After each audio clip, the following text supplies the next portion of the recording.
G'day viewers, Adam Ford here. I'm with David Wood, who's the president of the London Futurists in London, in England, and he's also that's also a chapter of Humanity Plus over there. In fact, the World Transhumanist Association began in England, in the UK. I'm not sure if it was London or somewhere else, but that's where Humanity Plus originated from. So it's nice to be talking to somebody from the motherland of the transhumanist organisation, of which I am a board member. So yeah, and David Wood is also very involved in smartphone development. He's got a big history as a futurist in this area. David Wood, would you like to introduce yourself more formally and perhaps a little bit more verbosely than I have? Hi, Adam. Hello, everybody. So thanks for talking to me. My background is in smartphones and before that in mobile computing. So for the last 25 years, in fact, I've been involved in various projects to create smart mobile companions. We can call them that. Devices initially known as personal organizers. Then the name PDA came along for Personal Digital Assistant. Then the company I was in at the time, which was a UK-based company called Psion, Psion, which were in some ways the leading world manufacturer of PDAs. Some of us in that company, we realized that there would be coming convergence. This isn't the NBIC convergence that some futurists like to talk about. This is an actual practical convergence of computing and communications, that computers would become smaller and more mobile on the one hand, and on the other hand, phones would become smarter and have more computer features. So we imagined that there would be a new category. We had various names for that, which didn't quite stick. We thought they might be called wireless information devices, WIDs, an unloved name, which unsurprisingly isn't so popular these days. And we also thought they might be called smartphones. And that is a name which has stuck. And it is amazing to me the more that I hear this word, because back in 1996, when we were talking about smartphones, the conventional wisdom at the time is that such a market might only be for the very rich, the very powerful, and the very geeky. And in Scion, we had a long tradition of believing that computer technology should be used for everybody. We used to argue in our software development circles that this technology should be usable by our moms, our aunts, our grandmothers, our uncles, and so forth. And so it was our vision that smartphones actually could become more and more used by, in due course, everybody on the planet. And so our slogan for a while was smartphones for everybody. And that was in 1996, as I said, though it wasn't so clear at that time exactly what smartphones would become. So I was on the founding team for Symbian. I headed software development for a number of years. I then grew a consultancy group, which provided services that people could use the Symbian operating system, Symbian OS, to create what became the world's first successful smartphones, such as the Nokia 7650, 3650, and so forth. And then that became Nokia's Series 60, Nokia S60. Also phones from Ericsson and then Sony Ericsson, such as the P800, P900. So that was my background. And as time went on, this software became used in more and more phones around the world. But I've always been interested, not just in the technology for technology's sake, but because this technology could make us smarter.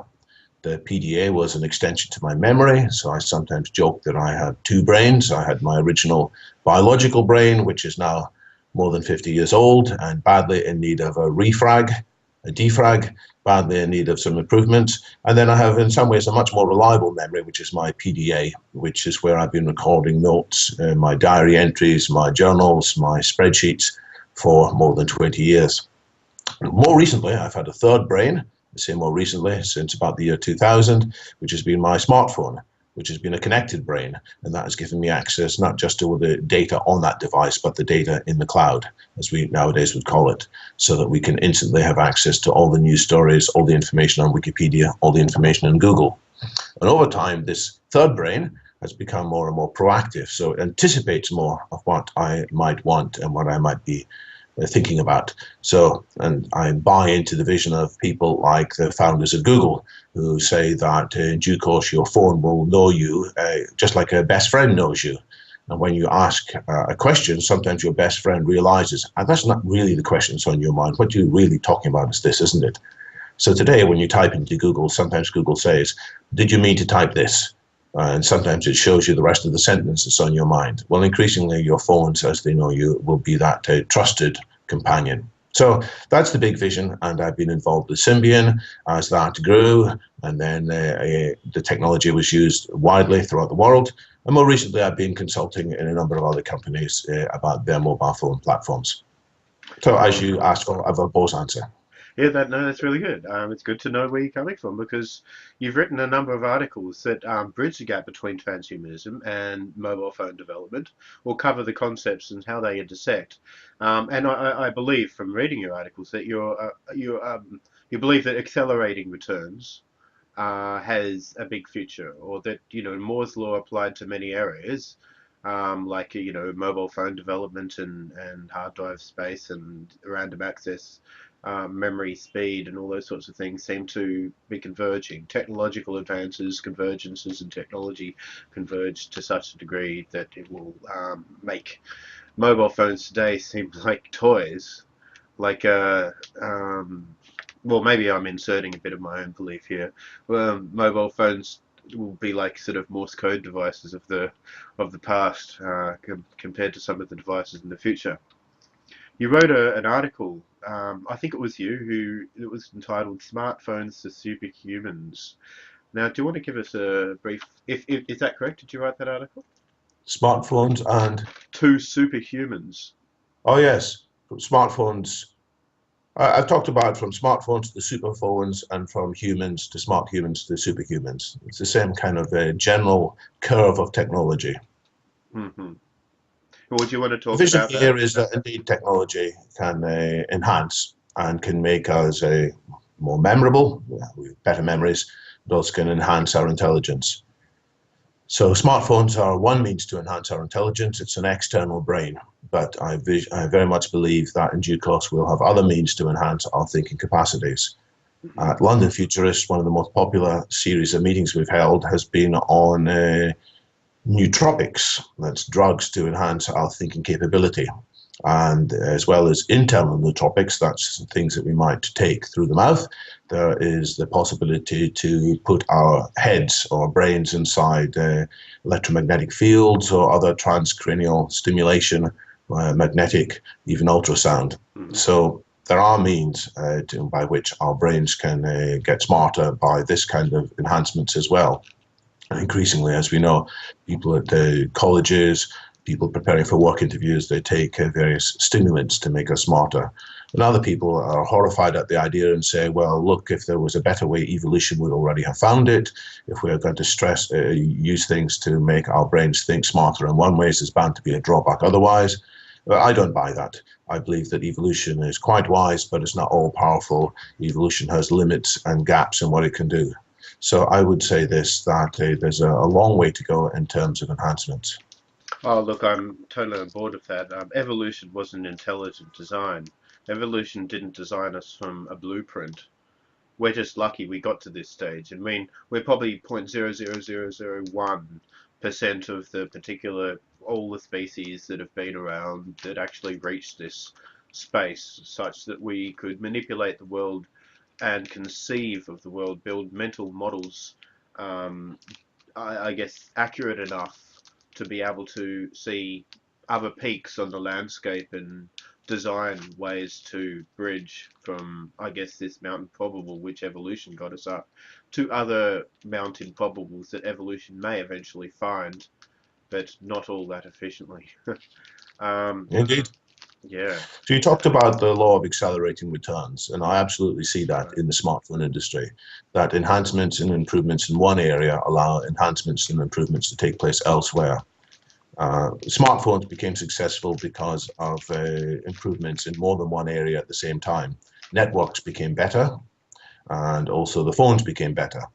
And for a while this didn't happen. And for a while people were saying, well, we can't have mobile phones because the mobile networks aren't here. And vice versa, people said, well, there's no point making mobile networks because there aren't enough mobile phones. But that when both thesis came into place, then they started feeding into each other. And then the third part of the equation was that application developers saw the attraction of the market and were willing to invest. And so they also fed into that virtuous cycle. And then people came along and said, well, I see what you guys are trying to do. I see there's a big market here. I can sell you my tools so that software development will be better and that the networks can be tested and refined more. So more and more people get involved and feed in, and a virtuous circle takes off. And that's why enhancement follows enhancement follows enhancement. It's going to be the same more generally in terms of technology, that we will have nanotechnology that allows us to manufacture things on more ever finer scales, but at the same time will allow us to probe and see more clearly what's happening inside the brain and inside the human body. That will give us insight into genetics, will give us insight that we can use into synthetic biology, and will give us insight into what the brain is actually doing. When we understand what the brain's doing more fully, we'll be able to put that into our next generation of software. So that software will have some elements of human algorithms as well as the algorithms we've already developed. That will give us better software, which is able to allow us to create better nanotechnology and so on. So there's another virtuous cycle there. So I very much believe in the possibility of these accelerating returns. I've seen that happening in smartphones. It's my personal mission, if you like, to apply some of that same principles into other technology areas so that we reach this future of smart humans and superhumans more quickly and more assuredly. Sure, like it's interesting. We had Terry Sinowski, a neuroscientist, come over to Australia and found 4,000 other neuroscientists who were expecting, I feel, something a little bit conservative, but at the end he was saying we're going to be sort of offloading the knowledge of how our brain works. We're going to have like smart devices in our environment, and ultimately we'll be able to reverse engineer the brain. And this is probably one of the biggest neuroscientists there are in the world, one of the most well-renowned. And it's interesting you said that there were tipping points reached. Yeah, or there were once the mobile tech, once the technology was enabled such that mobile phones could be created cheaply and easily, and the mobile networks were available, then that sort of potted on each other, and there was an explosion, sort of like a surge of progress after such. Now the next question is, do you see any other convergences, to like a couple of tipping points that converge and create, I guess, a platform for another surge of growth? Right. For any technology, really.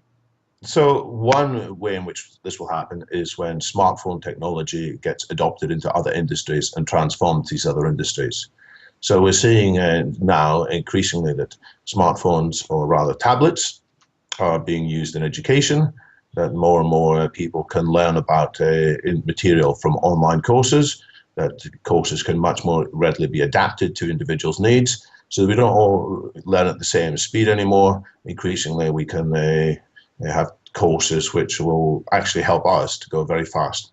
At the same time, the online courses can keep track of what people are actually doing as they're going through the courses. They can more easily try experiments. They can say, I wonder what will happen if we teach things in this order instead of this order. I wonder what happens if we explain it this way. And they can see statistically, all right, this is the way that has best effect, because they can see it where people are actually clicking as they're going through it. So this will allow the courses to improve much more quickly. So that's in education, huge area. Another huge area is healthcare.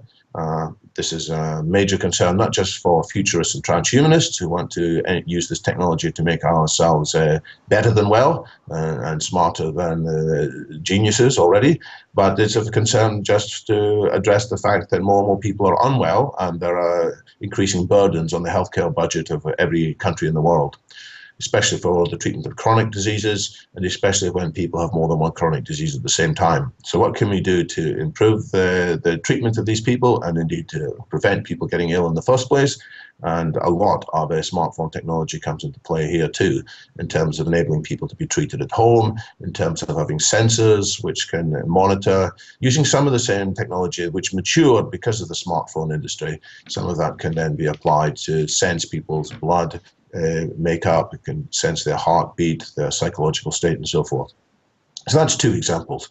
A third example, which I think is going to be very compelling, is the adoption of smartphone technology inside our clothing and inside our watch and inside our glasses, as it were. I think we've been transformed in a very surprising way in the last 3.5 years by tablets, by the advent of the iPad. People before that predicted many times that tablets would be successful, but nothing much happened. Then finally the technology was good enough and iPads take off and transform the world, with Android tablets coming in their wake. So in the same way, people have predicted for a long, long time that there would be smart glasses and smart watches. I think this has now come to reality with Google Glass. Today, you and I aren't wearing Google Glass. I think possibly if we had this interview in 18 months' time, we would be, and we will go to meetings. And it's kind of transforms things radically, because people will then have that intelligence in their visual field. So we will look around, it will guide us as we walk around strange cities, as we're finding our way through department stores, as we're meeting people. There'll be all kinds of information feeding in there.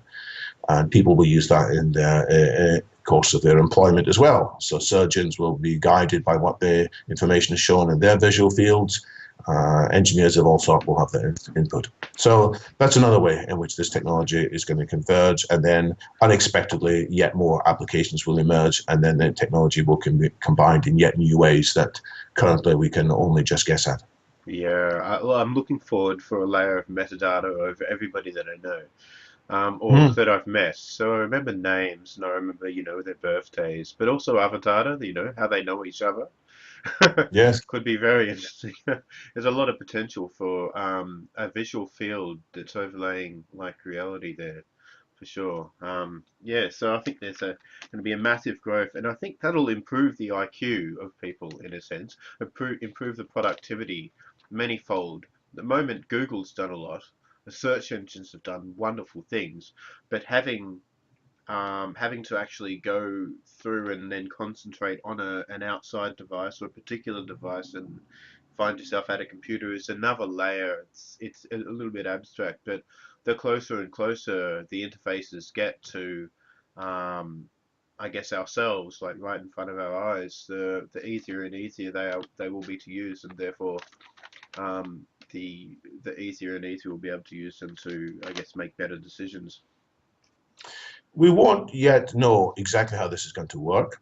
It's like touch computers. A long time people argued, should handheld computers have touch interfaces? And at that stage, the dominant idea is people would use pens to interact with them. But it turns out that actually we can use fingers, and that wasn't particularly foreseen. That wasn't particularly in people's minds. And that was enabled by a change in the technology. There's different kinds of touch screens, the so-called resistive screens and so-called capacitive screens. And when you have a capacitive screen, then that suddenly makes touch and swiping more feasible. That was not particularly foreseen beforehand.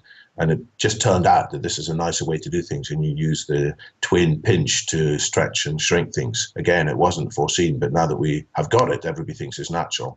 I think it's going to be the same thing with how we interact with images in front of our eyes. We've got some vague ideas today, but we're not quite sure. And later on, we'll all take it for granted. Oh, of course, this is how we're going to do it. And it'll suddenly, we'll find out what are the things that people are very comfortable with and does naturally enhance our intelligence. So we don't have to constantly think, what am I supposed to be doing here? It just feels like an extension of ourselves.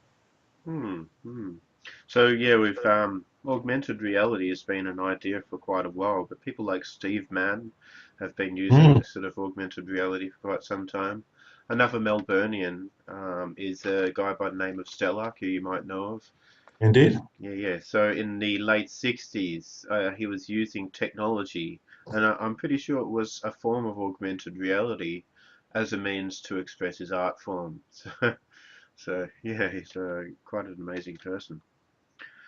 So the learning here from the smartphone industry, and indeed from the high-tech industry generally, is that ideas can spend a long, long time in that early phase when there's just a small number of people who are interested in them and using them. We've mentioned Moore's law as one of the drivers for technological change. That's named after Gordon Moore, the co-founder of Intel. But there's another Moore who has equally important things to say here. That's Geoffrey Moore, who has an image called Crossing the Chasm.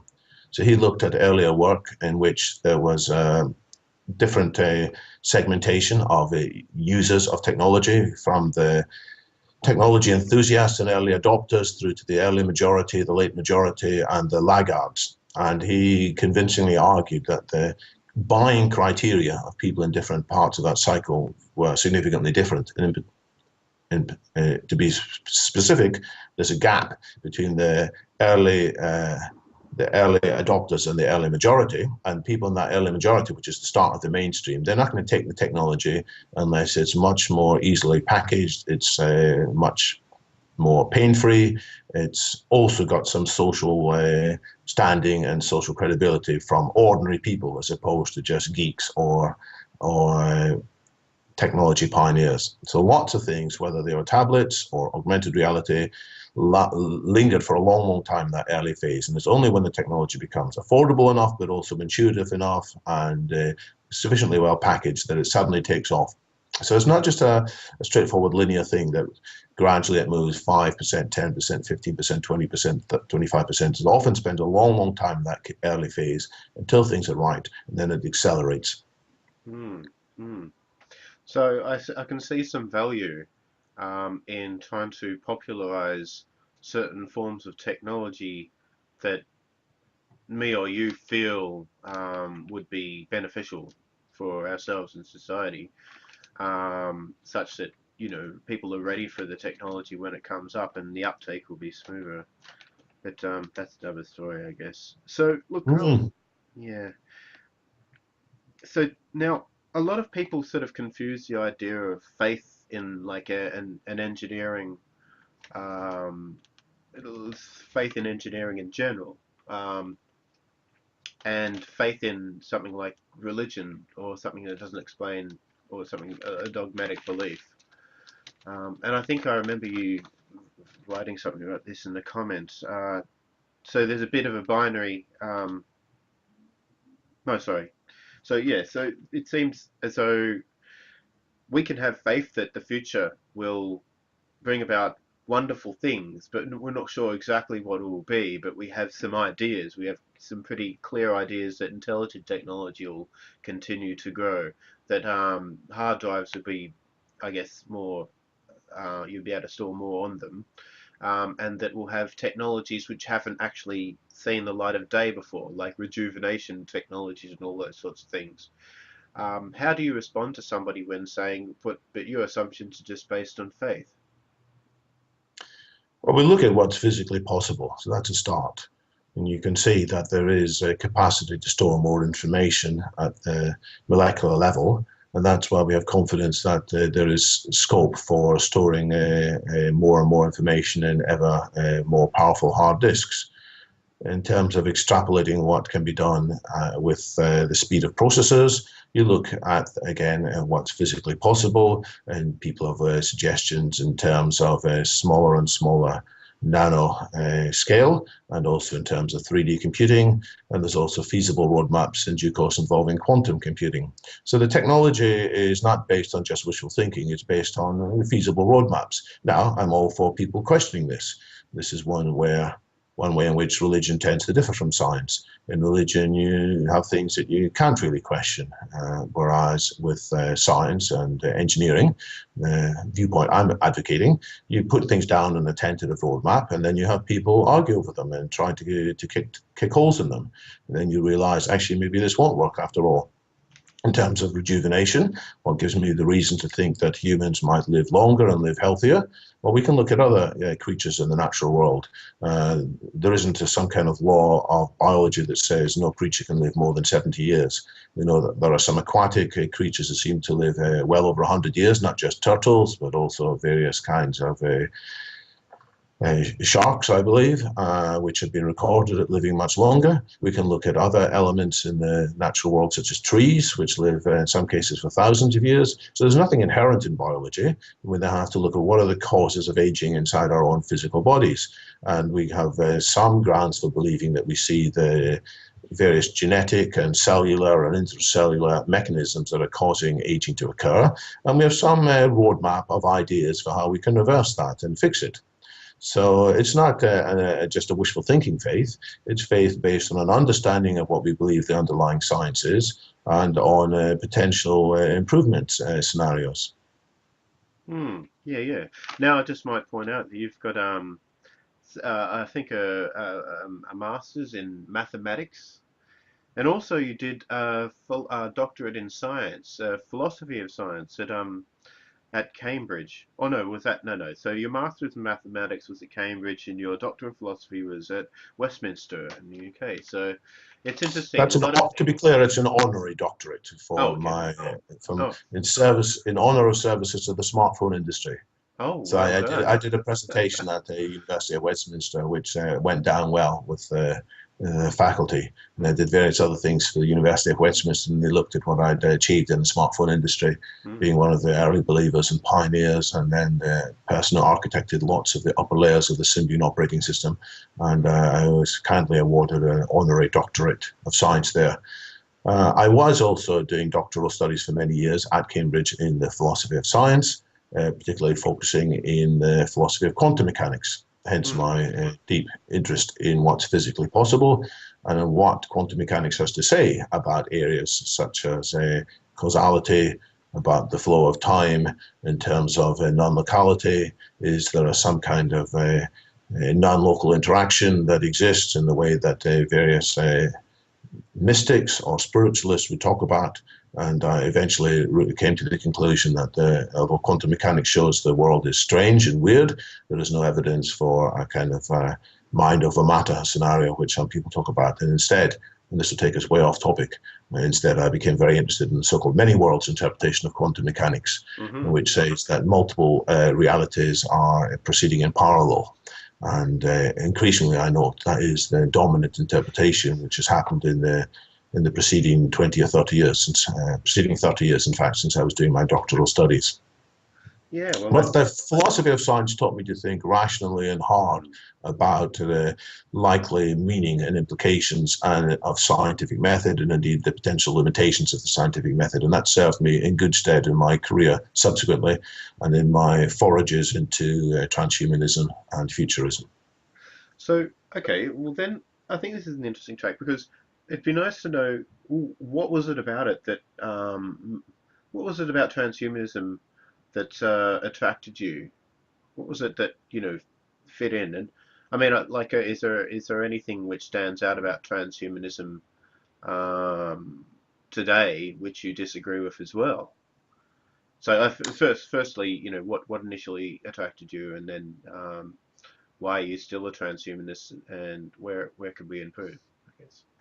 So in some ways, I take the view that transhumanism is a natural belief. It doesn't require any leap of faith or any kind of a jump in thinking. It's how everybody should be thinking naturally. If it weren't for the prevalence of other older philosophies, which existed for their own reasons in previous times in history, and we've still got some hang-ups from them, which often prevent us seeing things clearly. But of course, I didn't initially see it like that. What led me into a transhumanist point of view, first of all, I read Eric Drexler's book, The Engines of Creation, in, I think, 1990. And I thought, wow, this paints a very interesting and seems to be credible picture of the future in which we have much more control over material at the small level. So I read that, and I thought that was a strong vision. And then more recently, possibly about 10 years later, I read The Age of Spiritual Machines by Ray I read Kurzweil. that So one. that's not the book, The Singularity is Near. That was Yeah, the there's book one he read beforehand. before that. Mm. He wrote before it, and I was captivated. And I thought, this is, again, exciting, but potentially credible vision of how the 21st century could evolve. And the book that tipped me over the edge, I have to say, was the book by James Hughes, Citizen The Cyborg. Cyborg Citizen. Citizen Cyborg. Yeah. Why democratic societies must think hard about the technology of the future. I haven't Yeah. got that quite right, but No, he that's had good. Yeah. a wide range of analysis of what could be done in terms of enhancing our brains. He talked from his own family experience of how different drugs had helped his children to suddenly transform and concentrate better. And he talked about surge in robotics. He talked about redefinition of death as we understand more what's going on in the brain. But he also had a call to action in there. That we have to some sense, become activists to make this future come around. Mm. Because there are reactionary or opposed political forces, there are ideologies which oppose this, and we have to become more active in winning the war of ideas. And that's what led me to connect at that time to a group in London, which had the name Extra Britannia, which was largely extra-led, going back to the tradition in transhumanism created by Max Moore. Mm-hmm. And so I made contact with them. There was a small group that would meet once a month in the pub, occasionally speaker meetings. But over time, I got more involved in organizing these meetings, and it has evolved today into what is sometimes called London Futurists, which also exists as the UK chapter of Humanity Plus. Yeah. Then you asked what issues I may have with transhumanism. Sure. Well, transhumanism is a broad church in some ways. Mm. I disagree with the viewpoint that it's all going to happen automatically, that it's like clockwork, that we can look at these curves and it's going to be 5%, 10%, 15%, 20%. As I said earlier, from my history in smartphones, you know, these things don't happen smoothly. They require conditions to be brought about by which the change can all slot into place. And so I don't believe just in spectator transhumanism or cheering from the sidelines. That helps. But I believe there are many things that people can do to actually help carve out a better future. Also, I don't take it for granted that the good things are going to happen before the bad things are going to happen. And by bad things, I mean what's sometimes called the long emergency, which is that when the economic conditions of the current society unravel, as almost happened during the 2008-2009 economic crisis, when we also have issues over apparently runaway climate change or the decline in availability of natural resources, whether it's fresh water or whether it's oil. I think there are scenarios in which the troubles that I just outlined will accelerate and will cause a degradation of human society before the possibility for transhumanist technology to really develop and come to its full potential. So therefore, I don't take things for granted. I don't just say, don't worry, it's all going to be sorted out by free market capitalism along with smart entrepreneurs and clever engineers.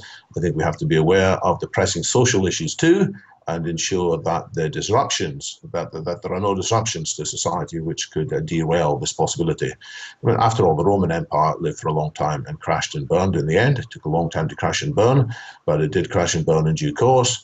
Easter Islanders ran out of their resources and their society stopped. Many societies in the Americas, whether they were they also failed for various reasons, and there's no inherent reason why we in the global society today are somehow immune from similarly collapsing. So I believe that we have to pay attention to these issues, and we have to strongly argue that actually transhumanist technologies, whether it's solar power, whether it is radical abundance of nanotechnology, that these should be brought into the equation quickly and accelerated indeed, so that the potential decline of society, decline in our civilization could be headed off, and it could be transformed not into a bad future, but into a very much powerful and good future. So that's my particular angle within transhumanism. Yeah, I completely agree with you. I feel as though with the right uses of the technology and progress in the right ways, we can really make the future a much better place than it is now. In such a way that some parts of our current civilization is far better for so many more people than what it used to be 500, 1,000, 10,000 years ago. Um, and it's a future, and these sorts of things that I value. I think flourishing intellectually, learning, discovering new things, the potential for creativity is enabled by the technology that we have to enable us. We have a framework, don't we? We have a societal framework today that we have never really been able to achieve with this internet. People can communicate and collaborate in ways that we haven't been able to before. It doesn't. There's no guarantee it will always be there, and so I share some. I share the idea that we need to be able to put our shoulders to the wheel, to get our surpluses and do stuff in order to help progress these technologies while we have the framework intact, while we have, the scientific method still operating, and while we have the internet, and while we, have some time before the environment doesn't crash and burn. So I Yes. think that's a very important point. I'm in total agreement with you there. So do you think there's now let's have a look at barriers. I mean, barriers to people, I guess, seeing the world through a techno progressive or techno optimistic way. A lot of people think that the way that we'll solve the problems is like through religion or through a particular, voting right or voting far left or hugging trees. So how do we scrape the scales from their eyes, as you once put in an article or a comment somewhere I read today? So people, it comes back to this crossing the chasm metaphor. People are influenced by what people they respect are doing. So if they see people like them or people they can identify with who are more comfortable with the ideas of transhumanism, it will help them in turn to take transhumanism more seriously. Just a simple example from my own family. My mother, she bought a mobile phone, not because I was in the mobile phone industry, but because some of our friends were using a particular mobile phone, the people of her age and people of roughly her status. This is quite a few years ago now, of course. And she bought exactly the same mobile phone as her best friend used. So I think in the same way, we have to allow the message to be presented in different ways, and then it can be adopted at different aspects. And so we shouldn't necessarily always talk about the full transhumanist vision. People who want to explore that can find it and be comfortable with it. But we can also parcel it up in ways and say, well, actually, we are interested in improving health. Yes, we're interested in living longer and living healthier. Yes, we are interested in being smarter. We're interested in stopping our brain degrade as we get older. We're interested indeed in getting our mental faculties better. Yes. How can we do that? Is practicing some spiritual discipline going to help us? Well, actually, it might do it a bit. And so here I won't say that we must oppose all these spiritual disciplines. I do believe that many of the spiritual disciplines have often a core of good insight. I believe in the value of yoga, for example. I believe in the value of meditation. I believe in the value of community that is often built around religious traditions. So I wouldn't oppose them all and say, look, we have to object to them because they're based on false metaphysical beliefs. I would say, no, there are good that's been accomplished here, and let's find ways to share some of the elements of the transhumanist message with these communities. So it's a difficult thing to do because you've got therefore a very broad church of transhumanism, to use that metaphor. But I think we have to do it because, and this comes back to one of my own core beliefs, we have to harness the passion and the insight of many people, many groups of people from different backgrounds. So one of the core human goods aspects is the ability to collaborate. Well, let's take advantage of that spirit to collaborate. How did the smartphone industry succeed? It succeeded because there was collaboration in many different companies across a range of industries. How will transhumanism succeed? With the collaboration of people coming from many different backgrounds. So people don't need to change all of their beliefs, but they may have to realize, well, actually, and here's the kind of core thing that does need to change. The core idea of transhumanism is that we will have godlike powers and we must use our godlike powers wisely. The core opposing idea is, no, we shouldn't play God because playing God should be reserved to God, or in any case, it shouldn't be given to us because we'll mess it up because we're fallible and power corrupts and absolute power corrupts absolutely. So, and we have to make the argument that, well, if we don't use our powers, then actually other people, people with less moral concerns, perhaps, they will use the same powers and they'll use it for what's effect. As has been said, the reason why bad men flourish is that good men refuse to do things. The reason why bad organizations flourish is because good people refuse to organize themselves together and have their voice heard and have their actions successful. So I'm very much in favor of a collaborative approach to transhumanism, which builds on whatever strengths organizations and people are coming with, rather than telling them, you have got to give up all that you once held dear, because it's all from a bygone age. No, that's not my view at all. We should build on what's here, and then together we can all elevate the human condition. Mm. Yeah. So I often wonder, like, where James Hughes wouldn't have been, would have been if he didn't wasn't a Buddhist, like in his early days. I think he's still a Buddhist, but yeah, you mentioned his book before, so yeah, he's had an amazing past, right? Mm. Um, I'm looking forward to reading his new book. I also read Cyborg Buddha, but what is it? What's the new one called? I didn't know he was working on a new book, but Oh, I I guess it's think it's got time. already out. Yeah. I had it. Yeah, I forgot the name of it right now. I had it in my head just before. That's where Um, we need these Google glasses to pop things into our visual field as we are talking. no, sorry. Yeah, it is. The new one is called Cyborg Buddha. The original one was called Citizen Cyborg. Yes, So yeah, I tricked myself. I need some catching up in my reading. Oh, so, yeah, That's where I wish again the technology would help me to read more quickly and absorb more quickly. yeah, The good right. news is there are lots of interesting books on transhumanism these days. There aren't just Mm, one or two. If we go back 20 or 30 years, there were many fewer books that covering this material.